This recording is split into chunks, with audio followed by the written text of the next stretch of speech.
Scene dimulai dengan penampakan rekaman dashboard yang berhasil dipulihkan, di mana menampilkan wajah seseorang yang telah merusak kandang babi dan menaburi makanan ke arah jalur perburuan. Yang tak lain itu adalah istrinya Suchol yaitu Chon Dahye. Sementara itu, Eng Seong yang sengaja menginap di rumah Hae-in akhirnya memasuki ruang kerja Hyunwoo dibantu oleh Dahye. Di sini akhirnya menampilkan karakter Dahye yang asli. Dahye bukanlah seorang wanita lemah lembut seperti yang sering ditampilkannya di depan keluarga Hong. Eng Seong ingin mencari tahu kelemahan Hyunwoo sehingga bisa dengan mudah mengusirnya dari Queens. Tapi Dahye memberitahunya bahwa Hyunwoo memiliki latar belakang yang baik dan sangat bersih. Ia tahu hal tersebut karena Grace sudah lebih dulu menyelidikinya selama 3 tahun dan akhirnya tidak menemukan apapun. Seketika, sesuatu menarik perhatian Eng Seong. Ia menemukan sebuah brankas. Sepertinya ini rahasia yang akan berhasil membantu rencananya menjatuhkan Hyunwoo. Tak hanya Eng Seong, Grace pun sangat penasaran kali ini dengan kepergian Hae-in dan Hyunwoo yang mendadak ke Jerman. Bahkan ia meminta sekretaris Hyunwoo menanyakan keberadaan Hyunwoo dan Hae-in kepada sekretaris Na. Untungnya, sekretaris Na tidak memberitahunya dan hanya mengatakan bahwa tidak perlu tahu urusan bos mereka. Grace sangat penasaran. Ia berpikir pasti ada hal penting yang disembunyikan Hyunwoo dan Hae-in. Scene berganti. Di Jerman, Hyunwoo dan Hae-in tengah duduk sambil menikmati mie instan buatan Hyunwoo. Ini adalah pertama kalinya Hae-in mencoba makan mie instan. Ia pikir tidak ada salahnya mencoba hal yang tidak pernah ia lakukan sebelum akhirnya ia pergi meninggalkan dunia. Hae-in pun mengutarakan keinginannya untuk Hyunwoo lakukan jika ia meninggal nanti. Termasuk wasiat yang pernah ia buat sebelum menikah dengan Hyunwoo. Hae-in berencana untuk segera merevisi wasiatnya. Mendengar ocehan Hae-in, Hyunwoo merasa tidak senang dan rasa sedihnya pun ia tahan. Hyunwoo hanya mengatakan Hae-in bisa merevisi wasiatnya nanti di saat kondisi Hae-in pulih sepenuhnya. Hyunwoo akhirnya menyudahi percakapan mereka dengan mengajak Hae-in makan mie yang hampir dingin. Sementara itu, Beongja merasa kesal dengan kakak ipar dan keponakannya yang tidak ingin membagi ginseng liar berharga kepada Hae-in. Ibu Hae-in berniat memberikan ginseng liar berumur 1 abad itu khusus untuk Suchol. Tetapi Beongja mengatakan akan membayarnya demi Hae-in. Suchol pun membalas dengan mengatakan bahwa kakaknya itu adalah orang yang kuat bahkan tidak pernah sakit. Suchol tidak habis pikir selama ini ia minum ginseng. Bibinya itu tidak pernah meributkannya. Mengapa sekarang bibinya ngotot dengan penuh emosi? Beongja akhirnya memilih menghampiri kakaknya Beongjun. Beongja heran mengapa kakaknya lebih senang menghabiskan waktunya untuk mengurusi siputnya.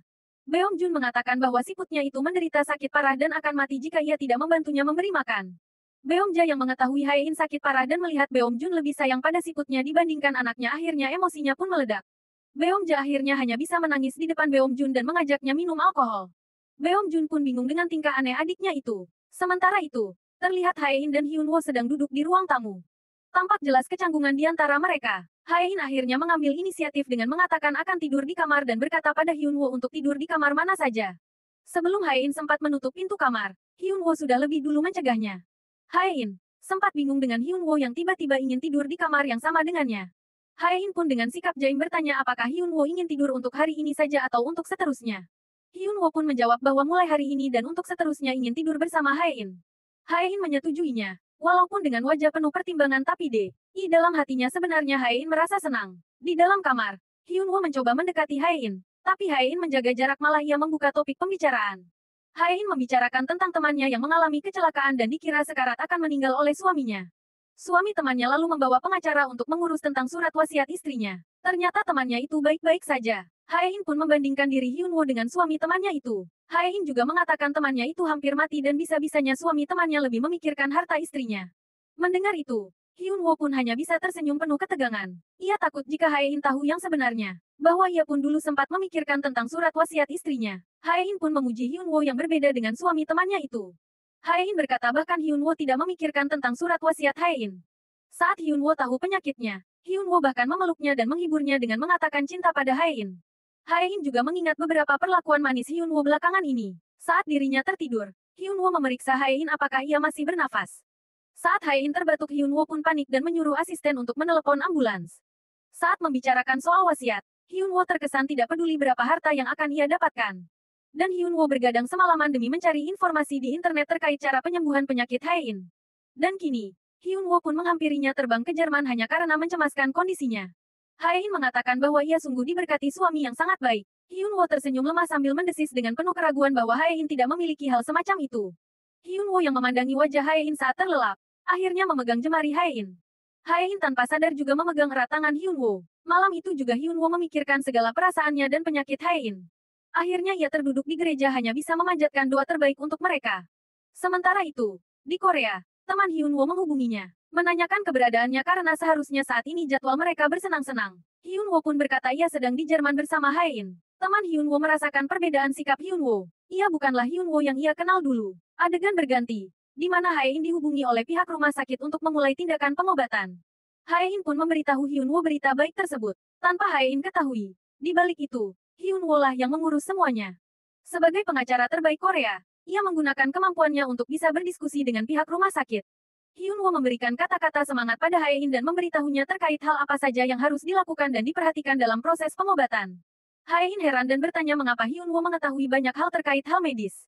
Hyunwoo pun berdalih bahwa itu adalah pengetahuan umum. Sementara itu, melalui temuan barang yang ia geledah di kamar Hyunwoo, akhirnya Ang Seong mendatangi tempat Jusong Tek 24. Di mana disinilah ia menemukan video rekaman dashboard yang menampilkan sosok Chon Da-hye sebagai tersangka. Grace pun akhirnya memarahi Chon Da-hye karena ia telah ceroboh hingga sosoknya terekam kamera dashboard. Dia beruntung karena Ang Seong mengetahuinya sebelum Hyunwoo tahu. Grace dan Da-hye saling berdebat karena saling menyalahkan. Di tengah perdebatan, Grace pun meneriaki Da-hye yang sudah lebih dulu keluar ruangan. Keduanya tampak terkejut, karena ternyata Ibu Hae-in, yakni Kim Seon-hwa tengah menatap mereka dan bertanya mengapa Grace meneriaki Da-hye. Grace pun mengatakan bahwa ia tidak melakukan hal tersebut sembari meminta dukungan dari Da-hye. Da-hye pun mengatakan hal yang sama. Seon-hwa pun merasa sepertinya ia sedang tidak enak badan dan merasa pusing. Grace segera menawarkan untuk memijat kepala Seon-hwa. Sambil memijat, Grace pun mengatakan bahwa ia melakukan kesalahan. Di bawah tekanan Hyunwoo yang memintanya untuk jujur, Grace pun memberitahu Hyunwoo terkait surat wasiat yang dibuat Hae-in saat pranikah dulu. Grace mulai memanasi Seon-hwa dengan mengatakan mungkin karena hal itu membuat Hyunwoo kesal dan akhirnya mulai membuat masalah di kantor. Proyek Suchol dengan Ng Seong sebagai investornya beresiko dibatalkan akibat Hyunwoo yang mengatakan kepada Ketua Hong untuk ditinjau terlebih dahulu. Mendengar itu, Seon-hwa pun berteriak dengan terkejut. Kini Suchol sedang menemani kakeknya berolahraga golf. Ia terus mendesak kakeknya itu untuk menyetujui proyeknya langsung tanpa perlu ditinjau. Tapi kakeknya lebih percaya dengan pertimbangan dan analisis yang dibuat Hyunwoo. Karena selama ini, pertimbangan dan analisis Hyunwoo sangat tepat dan menyelamatkan Queens dari pesaing-pesaingnya. Melihat Suchol yang merengek-rengek pada kakeknya, membuat Da-hye melamun.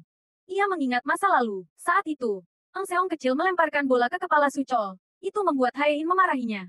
Ang Seong dengan sikap dingin memperhatikan bandul kalung yang dipakai Hae-in dan penasaran akhirnya menanyakan siapa nama Hae-in. Setelah Hae-in mengatakan nama panjangnya, Ang Seong pun pergi tanpa sepatah kata. Lalu Da-hye mendekati Suchol yang masih menangis. Da-hye akhirnya menghibur dan mengajak Suchol mengobrol. Dari situlah ia mengetahui bahwa Suchol satu-satunya lelaki di keluarga Queens. Da-hye pun mengajaknya menikah saat dewasa nanti. Tapi Suchol menolaknya dan langsung pergi meninggalkan Da-hye. Adegan sekarang memperlihatkan seluruh keluarga Hong sedang makan. Beomja tiba-tiba melontarkan pertanyaan yang membahas wajah anaknya Suchol yang tidak mirip dengan Suchol. Akibatnya suasana hati Suchol pun memanas. Saat kakeknya mengungkit tentang apakah sudah dilakukan tes DNA pada anak Suchol. Grace pun menjawab bahwa sudah dilakukan dan 99,99% itu adalah anak Suchol. Suchol yang emosi akhirnya tidak tahan lalu mengajak istri dan anaknya pergi dari tempat makan. Di kamar, Suchol akhirnya meminta maaf pada istrinya. Ia adalah keluarga terlemah di keluarga Hong dan sering disepelekan keluarganya. Sehingga Da-hye juga kena imbasnya. Ia pun berjanji pada istrinya itu akan membalikkan keadaan secepatnya. Ia berjanji proyek resortnya ini dipastikan berhasil. Di sisi lain, Desa Yongduri menjadi terkenal setelah kedatangan Hae-in beberapa waktu lalu. Seluruh tempat yang pernah didatangi Hae-in pun sontak menjadi ramai wisatawan dari luar desa. Kedatangan Hae-in bagaikan solusi terbaik, karena tanpa diduga mampu meningkatkan ekonomi di desa tersebut. Ayah Hyunwoo tak percaya. Bertahun-tahun ia memikirkan cara agar desanya dikenal. Tapi hanya dengan satu hari kedatangan Hae-in, desanya menjadi begitu terkenal kini. Beom Jun melihat beberapa orang tengah memasuki kediamannya. Petugas keamanan mengatakan bahwa kamera CCTV mengalami kerusakan sehingga butuh waktu 1 jam untuk memperbaikinya. Mendengar hal itu, Beom Jun tidak ambil pusing. Beom Jun tidak mengetahui bahwa Grace sengaja merusak CCTV untuk memudahkannya membuka brankas yang ada di ruang kerja Hyunwoo. Walaupun ia yakin ini merupakan kunci kelemahan Hyunwoo, namun ia tetap terkejut melihat isinya yang tak lain adalah surat perceraian. Grace pun tersenyum licik ini ia bisa dengan mudah menyingkirkan Hyunwoo. Sementara itu, di Jerman, Hyunwoo dan Hae-in kembali menyusuri dan menghabiskan waktu mereka ke tempat-tempat yang pernah mereka datangi saat berbulan madu dulu. Mereka pun mencari kunci gembok berisi nama mereka berdua yang 3 tahun lalu mereka pasang di jembatan. Namun, mereka tidak dapat menemukannya. Saat menyusuri jalanan, tak sengaja tangan mereka pun saling bergesekan namun mereka masih canggung untuk memulai kontak fisik. Hae-in tiba-tiba tertarik dengan penjual daun semanggi keberuntungan. Ia pun membelinya berharap ia mendapatkan keberuntungan dalam hidupnya. Saat ini, Merupakan jadwal periksa Haein di rumah sakit. Ia terkejut dan mengatakan pada Hyunwoo bahwa berat badannya meningkat 3 kilogram. Haein merasa tidak percaya diri. Di saat kematiannya tinggal menghitung hari, kenapa harus bertambah berat badannya? Itu hanya akan membuatnya terlihat gendut dan jelek. Ia takut Hyunwoo mengingatnya di saat terjeleknya. Hyunwoo pun menepis ketakutan Haein. Ia mengatakan bahwa Haein tetap cantik berapapun beratnya nanti. Setelah Haein melakukan injeksi, ia pun tak sengaja melihat seorang anak laki-laki sedang berlari. Seperti kembali mengalami dejavu, ia mengikuti arah anak laki-laki tersebut. Ternyata anak kecil itu adalah kakak lelakinya yang sudah meninggal. Sementara itu, Hyunwoo diberitahu bahwa Haein pergi keluar rumah sakit. Hyunwoo yang panik, akhirnya bergegas mencari-cari keberadaan Haein. Di kejauhan, ia melihat kerumunan sedang mengelilingi seseorang yang pingsan. Dengan cemas, ia menghampiri kerumunan. Ternyata itu bukanlah Haein. Tiba-tiba tangan Hyunwoo dipegang oleh Haein yang berada di sampingnya dan mengatakan bahwa dirinya lapar. Hyunwoo yang cemas pun akhirnya memeluk Haein. Haein menceritakan tentang kakaknya yang sudah meninggal kepada Hyunwoo, bahwa kecelakaan misterius yang merenggut kakaknya itu bermula saat ia dan kakaknya sedang liburan menaiki perahu. Semenjak kejadian itu pula, ibu Haein belum bisa memaafkan Haein bahkan cenderung menyalahkan Haein atas kematian anak laki-lakinya. Itu membuat Haein merasa bersalah hingga kini. Hyunwoo yang mendengar itu, menghibur Haein dengan mengatakan bahwa itu bukanlah kesalahan Haein. Haein berkata ia tahu itu, tapi tetap saja rasanya bersalah seolah ia mencuri nyawa kakaknya. Haein pun berkata kalau orang yang hampir meninggal biasanya akan dijemput oleh orang yang menyayanginya. Kemunculan kakaknya hari ini telah mengisyaratkan bahwa mungkin inilah waktunya bagi Haein. Hyunwoo menjelaskan bahwa mungkin ini efek pengobatannya, sehingga Haein mengalami halusinasi. Adegan berganti. Hyunwoo mencoba menghubungi Jusong Tech 24 untuk menanyakan perkembangan hasil rekaman kamera dashboard. Namun pihak tersebut tidak dapat dihubungi. Ternyata tempat itu ditutup tanpa sepengetahuan Hyunwoo. Adegan saat ini memperlihatkan lukisan yang sebelumnya dijanjikan Eng Seong sebagai hadiah untuk Ketua Hong akhirnya dipajang di kediaman Hong. Ketua Hong berterima kasih atas hadiah yang diterimanya itu, lalu menanyakan dengan apa ia harus membalasnya. Eng Seong mengatakan itu tidak perlu. Ia memberikannya karena rasa hormatnya pada Ketua Hong. Eng Seong lalu tiba-tiba membahas mengenai proyek resort antara dirinya dan Suchol, yang ia ketahui belum disetujui dan masih dalam proses peninjauan.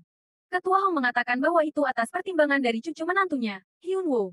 Sebelum Ketua Hong melanjutkan pembicaraannya, Eng Seong sudah lebih dulu berbicara. Eng Seong mulai memanasi, dengan mengatakan bahwa ia juga sempat membicarakan proyek resort tersebut dengan perusahaan lain. Grace pun menimpali dengan mengatakan apakah itu dengan Ketua Yong, yang mana merupakan pesaing dari Ketua Hong. Ini membuat Ketua Hong mulai goyah dan masuk ke dalam perangkap Eng Seong dan Grace. Di sisi lain, masalah di perusahaan muncul. Salah satu bawahannya disinyalir melakukan korupsi sebesar 13 miliar, dan itu akan berdampak pada Ketua Hong sebagai pimpinan. Ketua Hong sadar, ini bukan masalah bawahannya tapi ialah sasaran sesungguhnya. Ada yang sedang mengincarnya dan ingin menjatuhkannya. Saat Ketua Hong menghabiskan waktunya bersama Selhi, mereka membahas mengenai permasalahan kantor. Selhi mengatakan pasti ada orang terdekat yang ingin menjebak Ketua Hong. Selhi dengan sengaja menjatuhkan salah satu batu permainan saat hendak mengambilnya kembali. Ia menunjukkan sesuatu pada Ketua Hong. Ternyata ada yang menyadapnya selama ini. Mengetahui hal itu, Ketua Hong marah dan segera mencari tahu pelakunya. Penggeledahan pun dilakukan. Pihak keluarga Hong terkejut saat benda penerima sinyal alat sadap itu ditemukan di ruang kerja Hyunwoo. Mereka semua mendengarkan isi percakapan dalam alat sadap tersebut. Selain itu brankas Hyunwoo tak luput dari temuan mereka. Ketua Hong memerintahkan untuk membuka brankas itu juga. Eng Seong pun tersenyum licik penuh kemenangan menyaksikan keadaan keluarga Queens melalui kamera tersembunyi yang disisipkan di lukisan yang sengaja dihadiahkan Eng Seong untuk Ketua Hong. Kali ini rencananya menjatuhkan Hyunwoo berhasil. Ibu Haein segera menghubungi Haein untuk memberitahunya. Namun Haein sama sekali tidak percaya bahwa Hyunwoo melakukan itu. Pasti ada yang menjebaknya. Haein pun mematikan ponselnya. Sementara itu, Hyunwoo meminta temannya untuk memeriksa tempat pemulihan data video yaitu Jusong Tech 24. Namun, toko itu ternyata sudah tidak beroperasi alias tutup selamanya. Hyunwoo lalu memerintahkan untuk mengambil kartu memori kamera dashboard di mobilnya yang ia parkir sebelumnya di seberang toko tersebut. Saat Hyunwoo datang, Haein pun menginterogasi Hyunwoo, pergi kemana saja dan apa yang ia lakukan. Hyunwoo hanya mengatakan bahwa ia sedang menelepon temannya. Haein pun bertanya apakah keluarganya sempat menghubungi Hyunwoo. Hyunwoo yang bingung hanya menjawab tidak ada. Haein pun menyuruhnya untuk tidak mengangkat telepon dari keluarganya, demi menjaga agar Haein tidak stres dalam proses pengobatannya. Hyunwoo pun mengikuti sesuai perintah Haein. Haein akhirnya mematikan ponsel Hyunwoo. Di sisi lain, penyelidikan Beomja terhadap Mo Selhi akhirnya mendapat titik terang. Ternyata, nama asli Selhi adalah Oh Sun Yong. Hanya saja hasil penyelidikan mengatakan Oh Sun Yong dinyatakan sudah meninggal 30 tahun yang lalu. Ternyata selama ini ia menggunakan identitas orang lain. Yang paling mengejutkan, Selhi memiliki seorang putra yang ia lahirkan di penjara. Selhi sebelumnya memiliki kasus perzinahan 3 tahun sebelum akhirnya dinyatakan meninggal. Ini membuat Beomja semakin yakin Selhi memiliki rencana jahat pada keluarganya.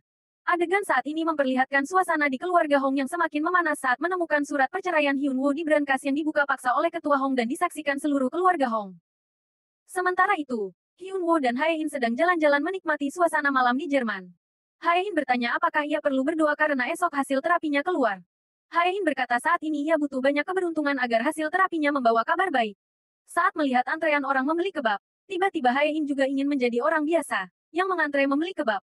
Hyunwoo pun terpikirkan sebuah ide. Ia menyuruh Hae-in untuk mengantre membeli kebab. Sementara ia sendiri pergi ke tempat penjual daun semanggi keberuntungan yang pernah mereka berdua datangi sebelumnya. Hyunwoo membeli seluruh daun keberuntungan untuk diberikan kepada Hae-in, karena Hae-in membutuhkan keberuntungan dan mukjizat saat ini. Saat ia akan balik, di perjalanan ia terhenti di jembatan yang berisi kunci gembok para pasangan kekasih. Ia akhirnya tertawa bahagia menemukan kunci gembok yang 3 tahun lalu mereka pasang di sana. Tak lupa ia mengabadikannya melalui ponselnya. Sementara itu, Hae-in yang berhasil mendapatkan kebab melalui antrean panjang, lalu menghidupkan ponselnya yang sempat ia matikan sebelumnya. Ibu dan ayah Hae-in secara bergantian menghubunginya, tapi tak ia hiraukan. Hae-in tersenyum melihat Hyunwoo yang datang dari kejauhan membawa sesuatu. Hae-in pun penasaran dengan yang dipegang oleh Hyunwoo. Hae-in melambaikan tangan pada Hyunwoo, sembari membuka pesan dari ibunya. Saat Hyunwoo berniat memberitahunya bahwa ia telah menemukan gembok cinta mereka dan memberikan daun semanggi keberuntungan pada Hae-in, Hae-in menepisnya dengan keras sehingga daun itu pun jatuh berserakan. Hyunwoo belum pulih dari rasa terkejutnya. Kini semakin terkejut saat Hae-in memperlihatkan ponselnya kepada Hyunwoo. Ternyata itu adalah surat perceraian. Hae-in pun masih ingin menyangkal dan berharap bukan Hyunwoo yang membuat surat perceraian itu. Namun, Hyunwoo mengatakan dengan penyesalan yang mendalam bahwa memang ia yang membuatnya. Bagaikan disambar petir, hati Hae-in hancur berantakan mengetahui selama ini Hyunwoo ingin bercerai dengannya. Episode ini berakhir sampai di sini.